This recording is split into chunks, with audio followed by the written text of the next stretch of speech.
我妈来带孩子，我每月给1600，丈夫嫌多，我妈走后，她叫来婆婆，让我把这1600给她。我笑了，好，这可是你自己要求的。产假结束前3天，我在阳台上坐了整整1个下午。楼下有个年轻妈妈推着婴儿车，旁边跟着一个老太太，大概是她的妈妈。2个人说说笑笑，孩子在车里睡得安稳。我看着那幅画面，觉得温暖又遥远。我的情况不一样。婆婆在电话里说得清楚，我这药不行，带不了孩子。你要实在没办法，就自己带，反正我带不了。她说这话的时候语气平和，像在陈述一个天气情况。老公陈旭在旁边听着，挂了电话跟我说，我妈身体确实不好，要不让我妈来。我纠正他，是你妈。他愣了一下，那不就是我妈吗？我没再说什么，有些话说了也没用。最后是我妈来的。我妈53岁，在老家的小学教书，还没退休。接到我电话的时候，沉默了几秒，然后说，行，我跟学校请个假。我知道请假意味着什么。他教了30年书，从没请过超过3天的假。他说过，当老师的自己随便请假，怎么教学生守纪律。但他没说这些，他只说，你把宝宝的作息时间发给我，我提前调整一下睡觉时间。我妈来的那天，拖着2个大箱子，一个装她的衣服，一个装给我带的东西，自家做的腊肉，晒的干豆角，还有1罐她熬的猪油。上海的油炒菜不香，他说。他进门放下箱子就去洗手，然后走到婴儿床边看孩子。孩子刚好醒着，睁着眼睛看他。他没敢抱，说手凉，站在旁边搓了好一会儿手，才小心翼翼地把我女儿从床上拖起来。长得像你小时候。他说，声音有点抖。我妈带孩子，我带我妈，日子就这么过下来了。他每天早上6点起来，先把孩子的奶瓶消毒，然后做早饭。我7点半出门上班，他就把早饭装在保温袋里让我带上。我说公司有食堂，他坚持说外面的不如家里的。你胃不好，早上得吃热乎的。我确实胃不好，那是刚毕业那2年落下的毛病。为了省房租，住在郊区，每天通勤4小时，早饭基本在路上解决，有时候就一杯豆浆对付过去。这些事我跟我妈提过1次，她就记住了。晚上我到家一般是7点半，进门的时候，孩子通常已经洗过澡，我妈正在给他喂最后一顿奶。客厅的桌上摆着做好的菜，用盘子扣着保温。快吃，吃完去休息。他说，孩子夜里要醒2次，都是我妈起来哄。我说我来，他说，你白天要上班，我能补觉。但我半夜上厕所的时候，总看到他房间的灯亮着。他在看手机，屏幕上的光映着他的脸，眼眶下面有很深的阴影。他睡不着，换了个环境，他睡不好。第1个月发工资，我给陈旭赚了1600块钱，这是我妈的辛苦费，从我们家账户出，你记一下账。陈旭正在沙发上刷短视频，听到这句话抬起头，1600，对，每月都给，每月。他把手机扣在沙发上，坐直了身体。我熟悉这个动作，这是他准备认真谈谈的姿势。你妈来带孩子，我们管吃管住，每个月还在给1600。他说，这数目是不是有点多了？我停下手里叠衣服的动作，多。你想啊，我们房贷1个月12000，车贷3000，孩子奶粉尿不湿1个月小2000，加上生活费，他掰左手指数，你妈在这里也就是搭把手，又没有什么大的开销，一个月给800意思意思就行了。我看着他的脸，想说点什么，又觉得说出来的每一句话都会像一拳打在棉花上。陈旭，我说，我妈是来给我们带孩子的。我知道啊，我又没说不给钱。她请了长假，工资基本扣完了。那是她愿意的吗？又不是我们逼她的。我深呼吸了一下，1600，一分不能少。我拿起叠好的衣服走回卧室，没再看他。他在客厅嘟囔了一句什么，我没听清，也不想知道。我承认，我妈在的那个月是我产后最轻松的一个月，不是身体上的轻松，是心理上的。那种后面有个人兜底的安全感，是钱买不来的。有一天我下班早，推开门，听见我妈在跟宝宝说话。她的声音很轻很柔，说着老家的话，宝宝啊，外婆带你认字好不好？你看这个人字，一撇一捺，立得住。人就要立得住。我站在门口没进去，想起小时候他也这样教我认字。家里的墙壁上贴着他用红纸剪的字，人口手足，一个一个教我认。他说认字要从最简单的学起，做人也是。妈，我推门进去，他转过头看我，脸上还带着刚才跟宝宝说话时的笑。今天怎么这么早？想你了。他愣了一下，然后笑了。30岁的人了，还撒娇。但我看到他眼睛里有水光。变故来得比我预想的快。我妈来的第35天，陈旭他妈，也就是我婆婆，突然打电话说要来上海。妈，您不是说腰不好吗？陈旭在电话里问。电话那头的声音我听不太清，只听到陈旭嗯了几声，然后挂了电话，表情有些微妙。我妈明天到。来干嘛？来住一阵子。他说住一阵子的时候，眼神飘了一下。我了解他，他撒谎的时候就会这样。陈旭，你妈来做什么？我又问了一遍。他犹豫了一下。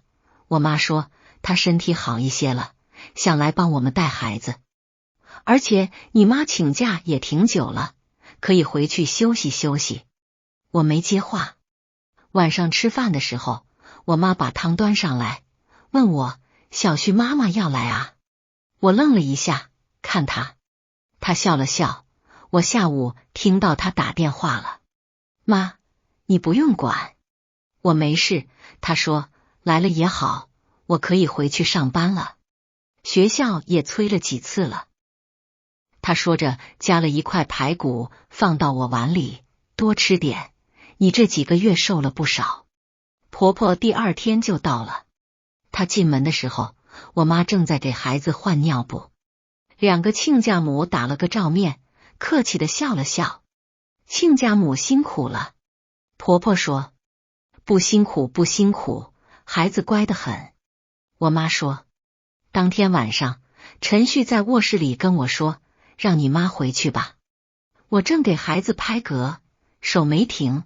你妈说的？什么我妈说的？我自己想的。她坐到我旁边，你看我妈现在也来了，2个老人在家也没必要。你妈回去还能上班，工资也不会一直扣着。我把孩子放到婴儿床上，转过身看着他。陈旭，你跟我是夫妻，对吧？废话。那你能不能跟我说句实话？他沉默了大概5秒钟。我妈觉得你妈在这里她不太方便。不方便什么？就是她觉得她是奶奶，也想带孩子。你妈在这里她不好插手。我听完这句话突然觉得很累。好，那我让我妈走。我妈走的那天，上海下着小雨。她收拾箱子的时候，宝宝刚好醒了，在房间里哭。她放下手里的衣服，跑过去抱起来，哄了一会儿。外婆要走了，她轻轻地说：“你要乖乖的。”宝宝当然听不懂，但他好像感应到什么一样，哭得更厉害了。我妈眼眶红了，但还是笑着把宝宝递给我，抱好了，别让他哭太久，会吐奶。我送他去火车站，进站口排队的时候，他从兜里掏出一个信封塞给我。这是什么？给宝宝的，你帮他收着。我打开看了一眼，是一沓钱，用橡皮筋扎着。你干嘛？我嗓子突然紧了。我在你这儿住了这么久，总不能白吃白住吧？这点钱不多，你给孩子买点东西。妈，你已经帮我带孩子了。听妈的话，他打断我，拍了拍我的手背。日子是自己过的，妈能帮一点是一点。他进了闸机，回头冲我笑了一下，然后拖着箱子走进了人群。我站在原地看着他的背影，直到完全看不见。信封里有5000块钱，他一个月的工资扣完税不到4000。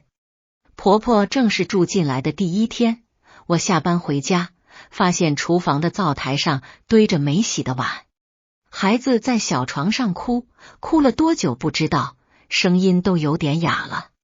婆婆坐在沙发上刷手机。妈，宝宝哭了。我说，哦，我刚给他喂过奶，可能是闹觉，哭一会儿就好了。我抱起孩子，他的尿不湿已经鼓得不成样子，衣服也湿了一片。我抱着他去卫生间换，心里堵得厉害。晚上陈旭回来，我跟他说了这个情况。他说，我妈刚来，还不熟悉宝宝的规律，适应几天就好了。我没反驳，我想也许真的是不适应。1周过去了，2周过去了，情况没有变好，反而越来越差。婆婆开始嫌宝宝太闹，说这孩子不好带，比她带过的几个孩子都难带。她说这话的时候，语气里带着一种奇怪的骄傲，好像在炫耀自己吃了多大的苦。第3周，她开始明确表达不满。我来帮你们带孩子，你们得给我点辛苦费吧。吃晚饭的时候，她说。陈旭看了我一眼，妈，我们不是说了吗？管吃管住，光管吃管住就行了。婆婆放下筷子，你姐家的保姆，人家每个月还给开4000呢。我虽然是自家人，但也不能让我白干活吧。我抬起头看着陈旭，他低头吃饭没看我。那天晚上，陈旭在卧室里跟我说，我妈提的那个事，你怎么看？我把孩子放到床边的婴儿床上，直起身看他。什么怎么看？就是辛苦费的问题。他说，我妈说的也不是没道理，她在这里也挺辛苦的。要不我们就按你妈的标准来，每月给1600。我笑了一下，这个笑大概让他误会了，他以为我同意了，语气立刻轻松起来。那就这么定了，每月1600也算公平。陈旭，你妈来这里之前，你跟我说过一句话，你还记得吗？他想了想，什么话？你说你妈觉得我妈妈在这里她不方便。我说，现在我妈妈走了，你妈来了，你觉得方便了。他不说话了。你妈说1600对吧？我说，好。那就1600。他似乎没料到我答应的这么干脆，愣了一下，然后笑起来。我就说你讲道理嘛。我没笑，不过有个条件。我说这1600由你来给。什么意思？字面意思，每个月从你的工资里赚1600给你妈。我是你的妻子，这是我们共同的家庭开支，一人一半应该不过分吧？我的那一半之前已经给我妈妈了，下个月起，你给你妈妈的那一半，你自己来。他皱了下眉，但可能觉得理亏，最后还是点了头，行，我给就我给。第2个月，一切照旧，我照常上班，照常下班。婆婆继续带孩子，继续嫌孩子闹。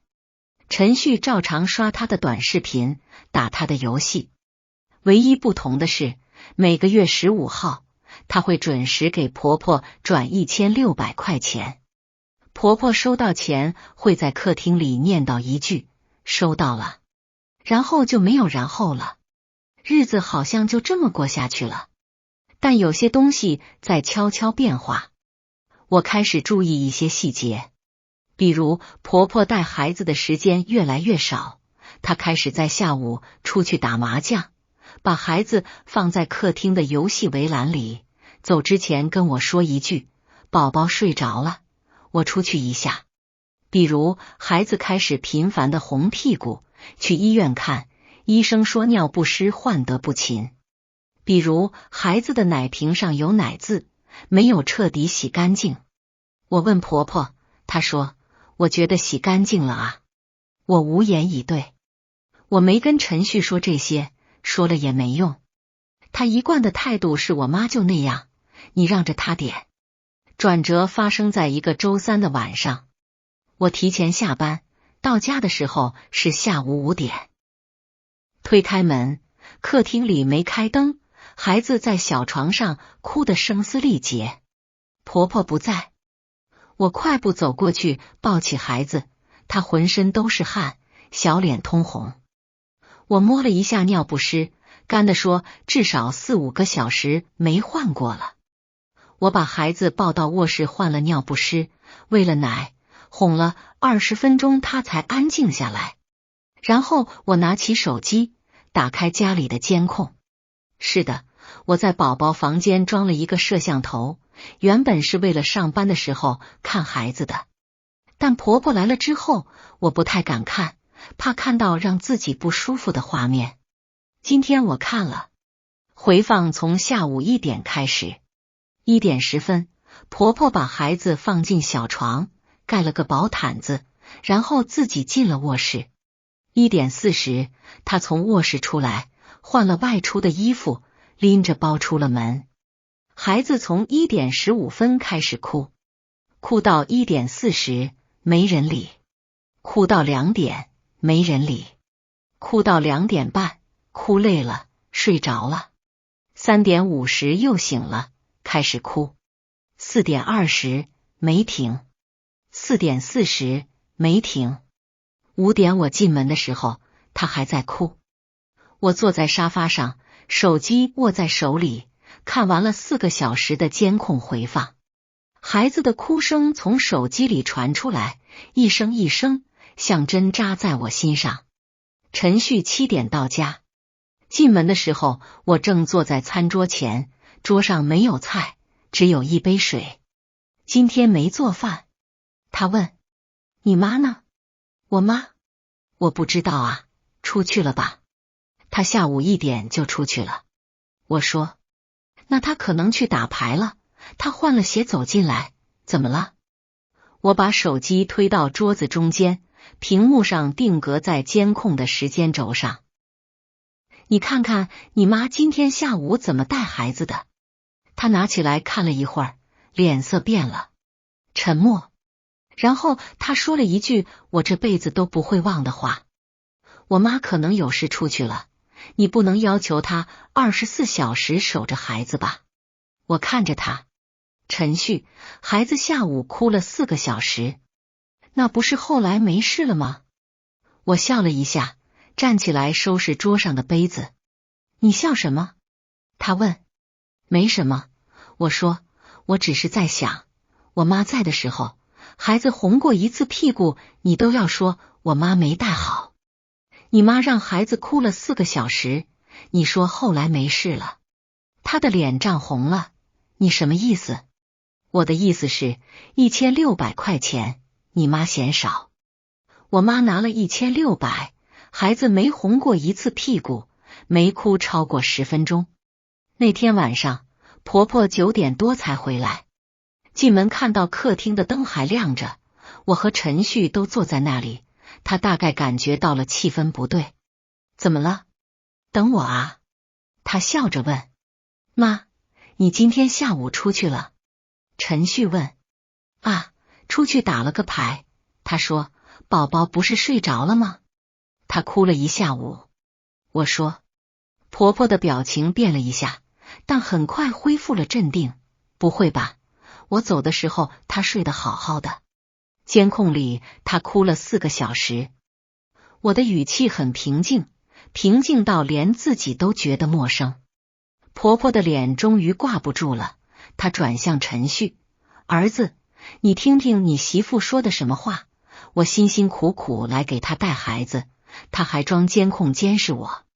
妈，不是监视。不是监视是什么？婆婆的声音尖了起来。你们要是信不过我，我就走，我不带了行了吧？陈旭求救似的看着我。我没看他，我看着我婆婆。妈，您说的对，您太辛苦了。我说，从明天开始，您不用带了。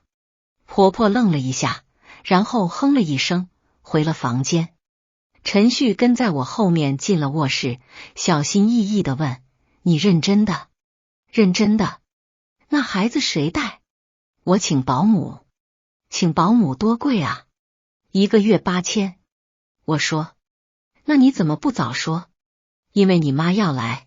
我转过身看着她，因为你妈来了，你就觉得万事大吉了。因为你压根就没想过带孩子这件事有多难，我妈当初做得多好。你只觉得1600多了。你知道我家那边请个保姆多少钱吗？3500。我妈来上海，扣掉4000的工资，帮我带孩子，我给她1600，你觉得多了？那你觉得多少合适？你妈带孩子，孩子哭了一下午，你跟我说后来没事了。陈旭，你是孩子的爸爸，你跟我说后来没事了。我说到这儿的时候，声音终于抖了，不是因为委屈，是因为我想到孩子哭了4个小时，在想他哭的时候，是不是在想妈妈为什么不在？你别说了。我要说，我说从明天开始，孩子的事你管一半，喂奶、换尿不湿、哄睡、洗澡、早教、打疫苗、看医生，所有的事你做一半。你做得了半年的，再来跟我说谁的钱多了少了。第2天一早，我开始找保姆。婆婆拎着包走了，走之前跟陈旭说了一句话，我刚好听到。你当初要是听妈的，找个老家的姑娘，哪来这么多事？陈旭没吭声。门关上之后，我站在厨房里冲咖啡，听到他走过来。你听到了？他问。听到了。我妈那个人说话就是那样。陈旭，我把咖啡杯放在台面上，转过来看着他。你妈说的话，哪一句是你不同意的？你当面反驳过的。他张了张嘴，什么都没说出来。算了，我说，不用回答。我端着咖啡回了卧室，没关门。我希望他能跟进来，跟我说一句真话，比如对不起，我确实没做好，或者我们一起想想办法。但他没有，他选了另一种方式。下午，我收到了一笔转账，陈旭转的，备注写的是孩子的生活费，金额1万。我盯着手机看了很久，没收款，也没回消息。他大概觉得钱能解决问题，或者说他觉得问题就是钱。但他不知道，我在那个下午看监控回放的时候，真正让我崩溃的不是孩子哭了4个小时，让我崩溃的是，我突然想到我妈，想到她在的那些日子，她每天晚上都睡不好，但第2天早上还是精神抖擞的起来给我做早饭。想到她给宝宝换尿不湿之前，都要先用热水把自己的手捂热。想到她给宝宝洗完澡之后会用手肘内侧试水温，因为他说过这个地方的皮肤最敏感。想到他走的那天给我的5000块钱，那些才是爱，不是钱，不是义务，不是我在帮你带孩子，是那个人把你放在心上，所以你的事也是他的事，你的孩子也是他的孩子。我拿起手机给我妈发了一条消息：妈，我想吃你做的腊肉了。她秒回了语音：想吃啦，我回头给你寄。宝宝好不好？我没有回他的消息，因为我不知道怎么回。我要怎么告诉他，他精心照顾了30多天的外孙女，在别人手里哭了整整1个下午？我要怎么告诉他，那个他女儿托付的人，觉得带孩子是一笔1600块多不多的生意？保姆第3天就来上班了，姓王，42岁，有7、8年的育儿经验。他来的第1天就把孩子的作息表、喂养记录、生长曲线全部整理好，贴在了冰箱上。孩子在他手里很乖，不哭不闹。陈旭看到之后说：看来专业的就是不一样。我说：我妈也不业余。他没接话。又过了1周，他下班回来的时候，我正和王姐一起给宝宝洗澡。他在门口站了一会儿，突然说：下个月那1600我还转给我妈吗？水声哗哗的，我没听清，但我知道他问了什么。你觉得呢？我没回头。我觉得孩子现在也不归他带了，那钱是不是可以停了？我把孩子从澡盆里抱出来，用浴巾裹好，转过来看着他。你为什么觉得要停？他愣了一下。我就是因为不带了吗？那你的意思是带了才有钱拿？不然呢？给钱不就是为了干活吗？我抱着孩子走出浴室，经过他身边的时候停了一下。陈旭，我妈当初带孩子拿了1600，你妈带孩子也拿了1600，现在你觉得带孩子是一份工作，做完了就不该再给钱了，对不对？对呀。那我问你，我妈拿了1600，她给孩子买了5000块钱的东西，她来的时候带了2个箱子，走的时候1个箱子都不够装，里面全是给孩子买的东西。你妈拿了1600，她给孩子买了什么？她又不说话了。算了，不说了。我抱着孩子回了卧室，孩子在我怀里打了个哈欠，小手抓着我的衣领，抓得很紧。我低下头亲了亲他的额头，闻到他身上沐浴露的味道，是那种淡淡的奶香味。我跟我妈视频，告诉她宝宝会翻身了。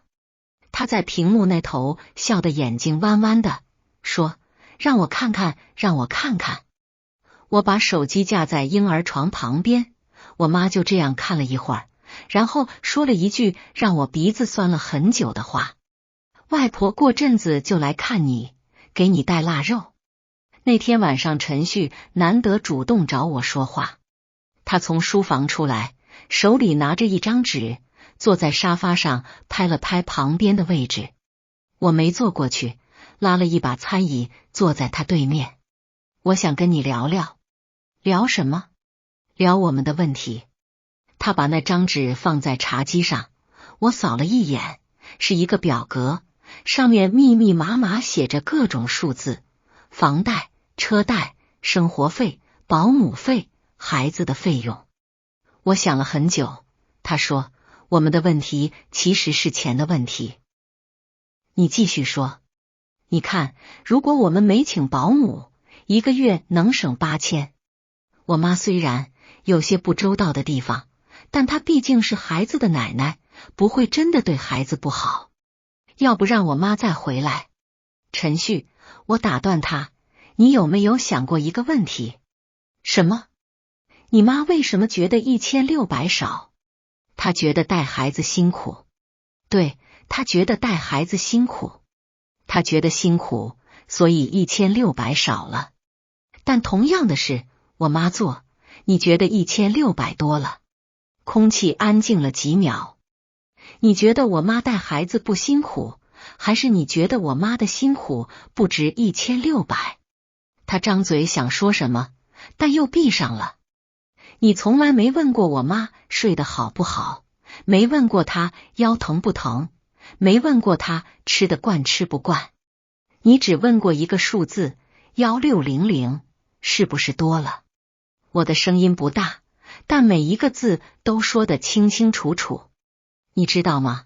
我妈来的时候给我带了5000块钱，是给宝宝的。她把钱藏在箱子里，走的时候才告诉我。她说她不能白吃白住，她带着你的孩子，照顾了你老婆的吃喝，然后她觉得自己白吃白住了。我妈回去之后，我查了她的银行流水。她这个学期开始上班了，但工资还是少的，因为请假扣了绩效。她每个月还要还姥姥的医药费。她给我的那5000块钱是她跟同事借的。说到这里，我终于没忍住，眼泪掉了下来。我看着陈旭，他的眼眶也红了。你现在知道我们之间的问题是什么了吗？他点了点头。不是钱。他说。对，不是钱。他沉默了很久，久到我觉得他不会再开口了。然后他说了一句我没想到的话。你妈来的时候，我确实觉得1600多了。我知道，但我现在想想，我妈来的时候，我也觉得1600少了点。你也知道。我不知道。他说，我真的不知道。我一直觉得自己挺公平的，两边都给一样的钱，但我从来没想过两边的1600是不是一样的。他抬起头看着我，眼神里有种我很久没见过的坦诚。你妈给宝宝买了2000多块钱的东西，我没说过一句谢谢。我妈给宝宝买了一个拨浪鼓，我说妈你真好。你妈走的时候给的5000块，你说的时候我还在想，这钱应该算家庭收入吧？我是不是特别混蛋？我想说是，但看着他那个表情，没说出来。你是不知道。我说，不是坏，是不知道。那我现在知道了，还来得及吗？我没回答这个问题，因为我也不知道答案。但那天晚上，我做了一件事。我打开手机，收下了他转的那1万块钱，然后转给了我妈。备注写的是宝宝的压岁钱，外婆先收着。我妈秒回了语音，哎呦，这么早就给压岁钱了。我听着她的声音，笑了。陈旭那天晚上做了一个决定。他说，明天我们回老家看你妈。现在，明天一早，我请了假，我们去看看她。看她干嘛？去看看她，跟她说声谢谢。他说，顺便把那1万块钱当面给她。我看着他，没说话。他不好意思地摸了摸鼻子。我知道钱不能解决问题，但也不能不给钱解决问题，两回事。我忍不住笑了，不是原谅他了，是觉得他终于开始像个成年人了。回老家的高铁上，孩子睡着了，靠在陈旭怀里。他突然问我，你妈喜欢吃什么？你问这个干嘛？我们去看看她，总不能空手去，给她买点东西。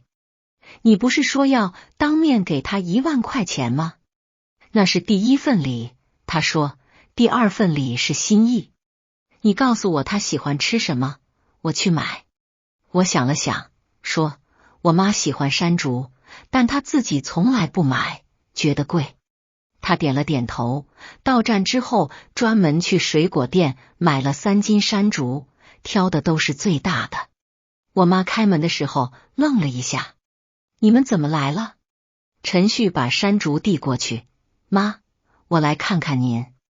我妈接过那袋山竹，看着陈旭，又看着我，嘴张了张，最后只说了一句，进来吧，外面冷。他转身去厨房倒水的时候，我看到他用袖子擦了一下眼睛。那天下午，陈旭跟我妈说了很多话。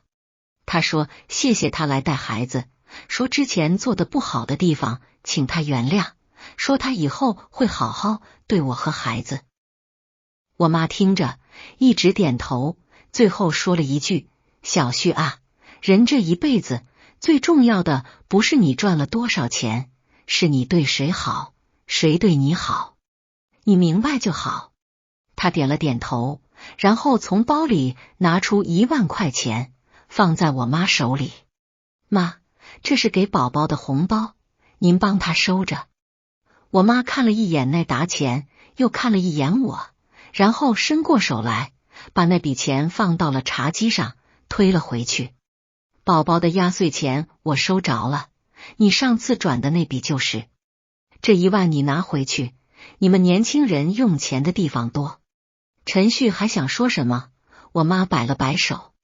钱的事不用再说了，她说，然后转头看着我，你过来。我走过去，她拉着我的手，又拉着陈旭的手，把我们的手叠在一起。妈就一个要求，以后有事好好说，吵架可以，吵完还得一起过日子。她的手很暖，糙糙的，是粉笔灰和洗洁精磨出来的那种糙。我握着她的手，没说话，点了点头。那个动作大概是从很小的时候就会的。她握着我的手过马路，我点头。她问我作业写完了没有，我点头。她说妈妈在呢，别怕，我点头。点头是世界上最早的承诺，意思是你说的话我收到了。从老家回来的高铁上，陈旭一直抱着孩子哄他玩，孩子在他怀里咯咯的笑，小手去抓他的鼻子，他不躲，还故意做鬼脸逗他。我看着他们，突然觉得这个画面有点好笑。1个月前他觉得带孩子是女人的事，现在他能独立给孩子换尿不湿了，虽然还是会贴歪，但至少不会漏了。他感觉到我在看他，抬起头来。怎么了？没什么，我说，看你换尿不湿的技术有进步。他嘿嘿笑了一下，然后认真的说，那个，我跟你说个事。说，下个月开始，我每个月给你妈赚1600，是我自己的工资赚，不是家庭共同开支。他说，算我个人的孝敬。你认真的？认真的。他说，她是宝宝的姥姥，也是我妈，妈不分你我的，对吧？孩子在他怀里又笑了，露出刚冒头的2颗小乳牙。我没答应，也没拒绝，我只是把孩子从他怀里接过来，靠在他肩膀上，闭了一会儿眼睛。窗外是江南的田野，油菜花开得正盛，黄澄澄的一大片，一直铺到天边。我妈说过，油菜花谢了会结籽，籽榨成油，是最好吃的菜籽油。她说这话的时候，我大概7、8岁，跟在她后面在田埂上走，太阳很大，她的影子把我的影子罩住了。那时候觉得夏天真长，现在才知道夏天再长，也没有一个人的爱长。